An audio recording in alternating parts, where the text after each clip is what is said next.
एक बार एक गरीब आदमी जंगल से गुजर रहा था। वहां रास्ते में उसे एक चमकीला पत्थर दिखाई दिया। उसने सोचा यह जरूर कोई कीमती पत्थर है, इसे उठाकर अपनी जेब में रख लेता हूँ। और उसने उस पत्थर को उठाकर अपनी जेब में रख ही लिया।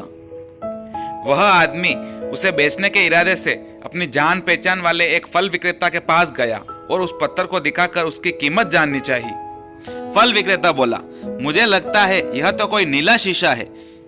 यह सुंदर और चमत्कारी दिखता है, तुम इसको मुझे दे दो, इसके मैं तुम्हें 2000 रुपए दे दूंगा। वह आदमी बहुत निराश हो गया और अपने एक अन्य जान पहचान वाले के पास गया जो कि बर्तन का व्यापारी था। उसने उस व्यापारी को भी वह पत्थर दिखाया और उसे बेचने के लिए उसकी कीमत जाननी चाहिए। वह बर्तन का व्यापारी बोला, अरे यह तो कोई विशेष रत्न मालूम पड़ता है, इसके तो मैं तुम्हें 20,000 रुपए दे सकता हूं। वह आदमी मन ही मन सोचने लगा कि इसकी कीमत शायद और भी अधिक होगी। यह सोचकर वह वहां से चला गया। उस आदमी ने उस पत्थर को एक सुनार को दिखाया। सुनार ने उस पत्थर को ध्यान से देखा और बोला, काफी कीमती लगता है, मैं तुम्हें इसके 1,00,000 रुपए दे सकता हूं। अब उस आदमी के यह बात समझ में आ गई थी कि यह रत्न कोई मामूली रत्न नहीं है, यह बहुत अमूल्य है।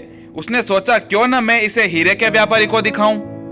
वह उस पत्थर को लेकर हीरे के व्यापारी के पास पहुंच गया।